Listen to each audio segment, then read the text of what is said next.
Di video sebelumnya, saya sudah membahas tentang langkah apa saja yang perlu dipersiapkan sebelum menggunakan aplikasi ModuFusion. Dan pada pembahasan kali ini, saya akan menjelaskan kepada kalian pengaturan dasar yang perlu diatur di dalam aplikasi ModuFusion. Yang perlu kalian ketahui, setiap kali akan menggunakan aplikasi ModuFusion, kalian harus mengaktifkan terlebih dahulu server menggunakan aplikasi Laragon. Aplikasi Laragon ini berfungsi sebagai local server di mana database aplikasi ModuFusion disimpan. Jika kalian sudah berhasil menginstal aplikasi Laragon, maka aplikasi Laragon akan secara otomatis dijalankan ketika pertama kali kalian menghidupkan komputer. Kalian bisa melihat ikon kecil berwarna hijau di sistem Try Windows, dan untuk membukanya, cukup kalian klik saja untuk menampilkan jendela utama aplikasi Laragon. Jika aplikasi Laragon tidak berjalan otomatis, silahkan masuk ke dalam pengaturan. Dan pastikan kotak centang ini dalam posisi tercentang. Kemudian, jalankan database-nya melalui Laragon. Silahkan kalian klik kanan, lalu pilih MySQL, lalu pilih Start MySQL. Sekarang, database sudah berjalan di sisi server. Jika kalian menemukan notifikasi seperti ini, silahkan tekan Allow Access. Kita sudah mengaktifkan server dan menjalankan database-nya. Dengan demikian, kita sudah siap menjalankan aplikasi ModuFusion. Silahkan kalian buka folder tempat di mana kalian menyimpan aplikasi ModuFusion. Dan di sini, saya menyimpan folder aplikasi ModuFusion di desktop. Agar proses menjalankan aplikasi ModuFusion tidak perlu lagi mencari file eksekusinya, di sini saya akan menjelaskan kembali kepada kalian bagaimana membuat shortcut ikon aplikasi ModuFusion.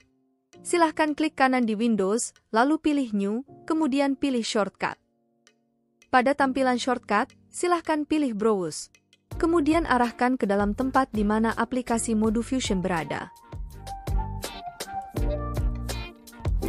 Jika sudah ditemukan, silahkan pilih, lalu tekan OK. Kemudian, tekan Next, dan tekan Finish.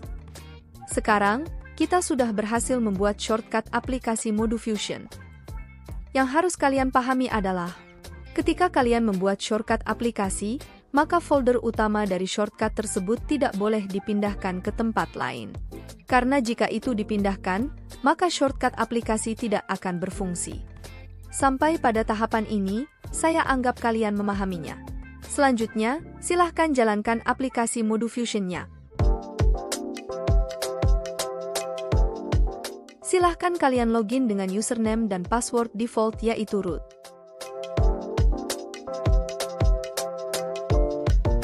Jika sudah berhasil masuk, silahkan arahkan ke bagian modul. Kemudian, silahkan kalian pilih modul setting. Pada bagian menu setting, silahkan kalian isikan beberapa kolom isian dari mulai, nama toko, alamat, dan deskripsi toko. Di bagian Select Printer, pilihlah sesuai printer yang kalian gunakan saat ini. Dan pastikan juga driver printer tersebut sudah terinstall dengan baik di komputer. Dan untuk saat ini, saya sudah menginstal driver printer Thermal POS 58. Pada bagian Paper Size, silahkan kalian pilih Paper POS 58. Untuk versi 1.1 ini, aplikasi ModuFusion belum mendukung untuk penggunaan kertas printer ukuran 80 mm. Jadi, pastikan kalian hanya memilih ukuran kertas 58 di bagian setting ini. Dan silahkan kalian isikan juga di bagian text footer seperti ini. Jika sudah, silahkan tekan Next. Jika proses order ke supplier mengharuskan memasukkan juga pajak, maka isi di bagian ini. Kalian juga bisa mengatur bahasa yang akan digunakan di bagian pemilihan bahasa ini. Untuk saat ini, pemilihan bahasa belum sepenuhnya optimal. Sehingga, itu tidak akan merubah gaya bahasa di seluruh bagian aplikasi ModuFusion. Dan hanya beberapa bagian saja yang ada di dalam aplikasi ModuFusion dapat diubah gaya bahasanya. Pilihan bahasa ini akan segera dioptimalkan di rilis versi berikutnya. Kemudian, untuk mengatur tampilan yang berhubungan dengan angka, silahkan masuk ke pengaturan regional sistem Windows melalui menu ini. Di bagian format, silahkan pilih English Indonesia. Kalian juga bisa mengatur decimal place angka di bagian additional setting. Jika misalnya kalian ingin menggunakan tampilan nominal angka tanpa menggunakan 2 digit 0 setelah koma, silahkan kalian ubah di bagian no digit after decimal menjadi angka 0. Begitupun juga di bagian currency.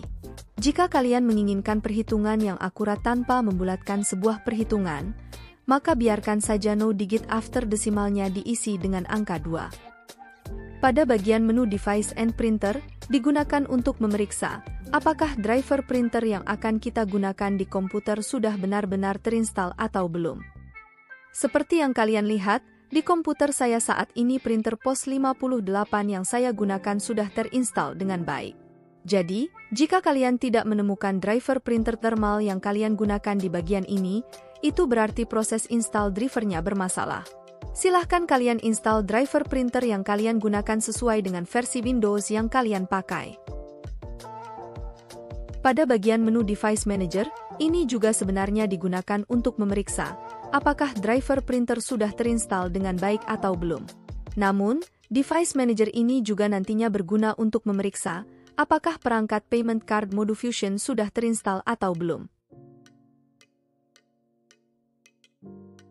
Terakhir, pada bagian menu RFID Install dan RFID Port, ini merupakan pengaturan khusus yang digunakan untuk menginstal driver perangkat payment card mode Fusion dan juga pengaturan port yang digunakan oleh perangkat payment card tersebut.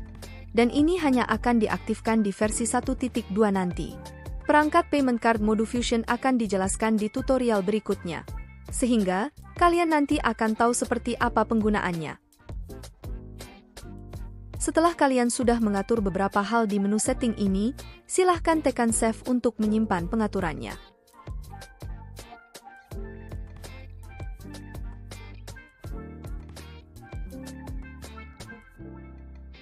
Langkah terakhir, silahkan kalian masuk ke dalam modul User Access.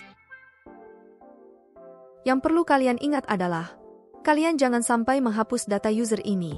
Sebab ini adalah user default aplikasi mode Fusion. Namun, kalian masih bisa mengedit nama, jabatan, dan juga passwordnya. Untuk proses mengedit user access dan juga menambahkan user access, sudah pernah saya bahas di video sebelumnya. Baik, mungkin cukup sekian penjelasan tentang aplikasi mode Fusion kali ini. Di video berikutnya, saya akan menjelaskan fungsi beberapa modul yang belum sempat saya bahas. Jadi, tetap ikuti terus perkembangan aplikasi mode Fusion ini. Terima kasih saya ucapkan buat kalian yang sudah berkenan melihat video ini dari awal sampai akhir.